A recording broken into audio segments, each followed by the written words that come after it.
L'unique. Chapitre 25. Le masque de la liberté.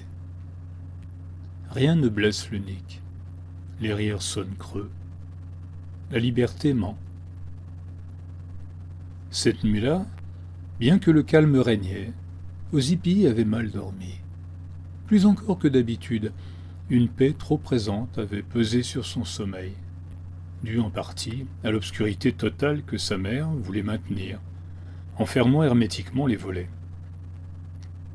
Elle pensait ainsi envelopper ses enfants dans un cocon protecteur. Un écho étouffé, comme d'un craquement perdu dans les plis de la nuit, se fondit peu à peu dans le silence, faisant sursauter Ozipii, encore englué dans l'écume du sommeil. Un coup d'œil révéla un ciel limpide, uniformément bleu, ce qui provoqua en lui une irritation inexplicable, une colère sourde, qui croissait en même temps que son éveil. Civium, civium, civium. Sous une table, près de la fenêtre, d'un broc d'eau fraîche, il versa dans une vasque de quoi chasser les vestiges de son mauvais réveil. Le cours des événements avait repris une voie plus ordinaire, et Ozipii parvenait presque à oublier tout ce qu'il venait d'apprendre sur le monde réel. Heureusement pour lui, son temps d'étude du bouddhisme zen, dans lequel il est question d'un monde des apparences dont il faut se délivrer, lui était à présent d'un grand secours. Paradoxalement, il se trouvait dans la situation inverse.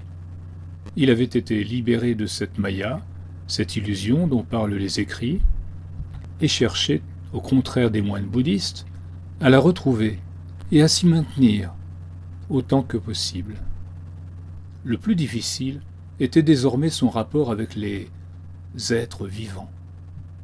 Comment dialoguer avec un soi-disant humain? Cette chose constituait à chaque instant de la petite pellicule de matière se trouvant du côté de son regard. Il ne pouvait s'empêcher de penser à l'aspect réel de ces choses. Ces formes creuses étaient certainement peu compréhensibles, tout comme peut l'être le verso d'un décor de western.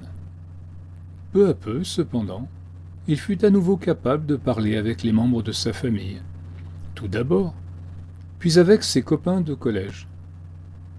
En classe, il se sentait comme dans une pièce de théâtre dont il aurait été l'unique spectateur.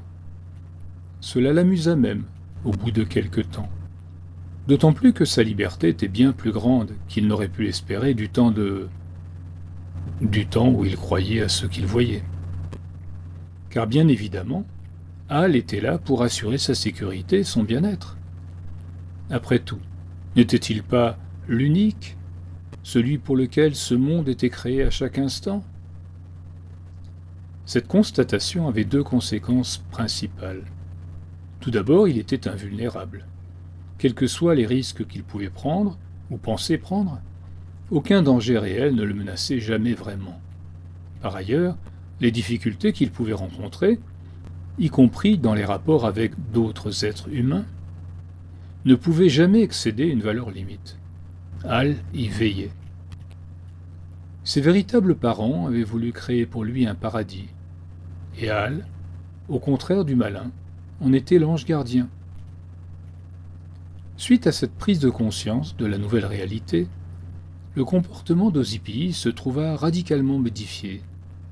Il était décidé, désormais, à échanger sa naïveté perdue, cette innocence, qu'il avait jusqu'alors protégée d'une réalité cruelle, contre un peu de confort et de plaisir supplémentaires. Ozipii s'essaya, par exemple, à toutes les bêtises d'adolescent qui pouvaient lui passer par la tête. Dévaliser le tiroir des objets confisqués du bureau du proviseur, avancer l'horloge électrique de l'école, s'infiltrer dans les vestiaires des filles lors des cours de gym.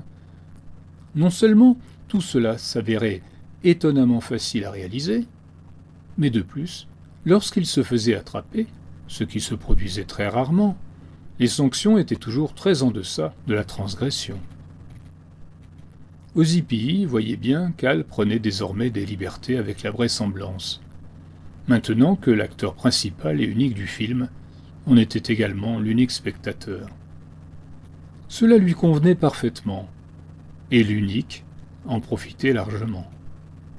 Cependant, peu à peu, cette nouvelle approche de la vie engendra un malaise qui augmentait de jour en jour chez Ozypie.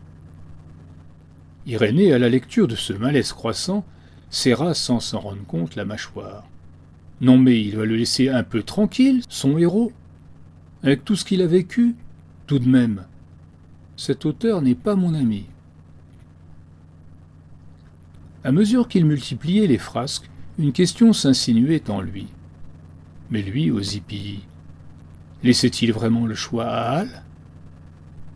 En jouant avec les limites de l'illusion, il commençait à ressentir un vide en lui, un vide qui le taraudait.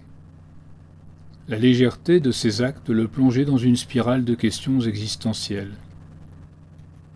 Un jour, alors qu'il avait fait apparaître un faux serpent en plastique qui se déplaçait comme l'animal réel, le rire de ses camarades, bien qu'éclatant et sincère, lui parut soudain lointain, comme un écho d'un autre temps. Cherchant à trouver l'amorce d'une imperfection dans l'œuvre de Hal, il tendait son oreille, s'efforçant d'y trouver un défaut, une faille. Il n'y parvint pas. Ses rires étaient parfaits. Mais se dit-il alors, « Comment puis-je déceler un défaut alors que je n'ai jamais connu la réalité vraie ?» Chaque éclat de rire devint alors un rappel de sa propre existence, de cette solitude qu'il s'efforçait, non sans mal, de cacher derrière un masque de frivolité. La légèreté de ses actes, à la fois jouissive et troublante, engendrait, produisait une dissonance. Ozypie se mit à douter de la nature même de sa liberté. Peut-être qu'en cherchant à briser les chaînes de son illusion, il ne faisait que renforcer les murs de celle-ci. Civium, civium, civium. Ainsi, dans ce jeu de façade, entre rire et inquiétude, il se trouva confronté à un dilemme. Pourrait-il réellement vivre dans cette illusion, sans sacrifier une part de lui-même? La question restait en suspens, flottant dans l'air léger du matin, alors même qu'une partie de l'esprit d'Ozypie s'apprêtait à plonger encore plus profondément dans le monde des apparences. Plus Irénée avançait dans sa lecture, et plus il s'inquiétait pour son héros. Par ailleurs, le climat nouveau, un peu étouffant, dans lequel baignait à présent l'histoire, avait un effet nocif sur son humeur. Il était devenu irritable, et ses enfants, comme sa femme, s'en plaignaient régulièrement. « Qu'as-tu ces temps-ci, toujours plongé dans ta lecture ?» lui dit un jour Aimée. « Tu devrais profiter des vacances pour te détendre un peu.